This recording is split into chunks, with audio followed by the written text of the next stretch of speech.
Hypocrite. Harry Thickface is refusing to give up Spotify deal after anti-vaxxers row.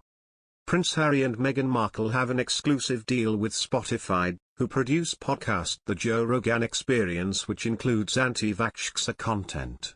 Prince Harry is being pressured to put an end to his and wife Meghan Markle's deal with Spotify worth £18 million. This comes after the streaming platform has been accused of promoting anti-vaxxer content.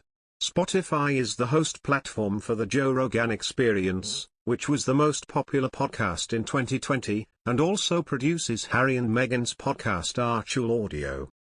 Joe told listeners that a healthy 21-year-old doesn't need the jab. If you're a healthy person, and you're exercising all the time, and you're young, and you're eating well, I don't think you need to worry about this, he said.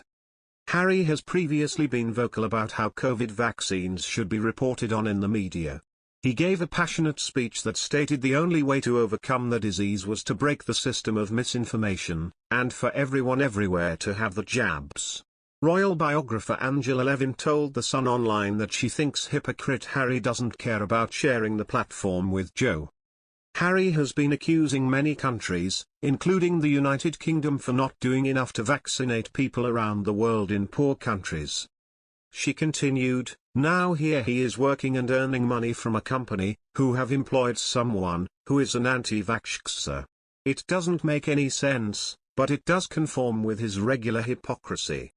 Angela, who previously spent a year with Harry for an authorized biography, doesn't think he'll consider cutting his ties with Spotify. "I think there's no chance Harry would leave Spotify. 1. Because he has not left Netflix even though it has been incredibly rude about his mother and his father and all the royal family. He doesn't seem to care. He also now has quite a reputation for being a hypocrite after lecturing us not to fly but flying himself on a private plane. He's been very angry about the lack of access to vaccines in poorer countries, and is working with someone who is campaigning the exact opposite." The two couples, who were then dubbed the Fab Four, took part in their first engagement together during the first Royal Foundation Forum nearly 4 years ago and were quizzed during a Q&A. Prince Harry and William's well-publicized tension has been unearthed from an old confession during a conversation with Kate and Meghan. The two couples, who were then dubbed the Fab Four, took part in their first engagement together during the first Royal Foundation Forum nearly 4 years ago. Quizzed at a Q&A about if they ever have disagreements, William immediately burst into laughter saying, "Oh yes." Harry then clarified they were healthy disagreements and joked they come so thick and fast when asked what the last thing they quarreled on was. He then added, "Working with family does have its challenges, but we're stuck together for the rest of our lives." Harry and Meghan split from the Royal Foundation and later stepped down as working royals in order to carve out a new life in America.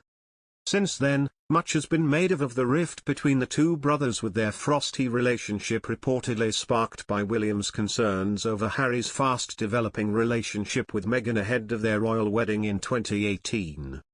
The tense row quickly boiled over, with Harry claiming his brother was trapped within the royal system during a bombshell interview with Oprah Winfrey after quitting as a senior royal. Since leaving the UK in early 2020, Harry has only seen his brother twice, at the funeral of Prince Philip and at an unveiling of a statue of their late mother Princess Diana.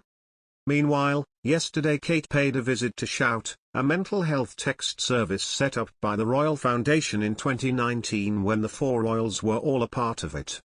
When visiting the service in London's Notting Hill, Kate was flying solo as she met volunteers and those who have raised funds for the organisation. Among them was a teenage scout who raised £8,000 for the service by sleeping outside in a hammock for a year.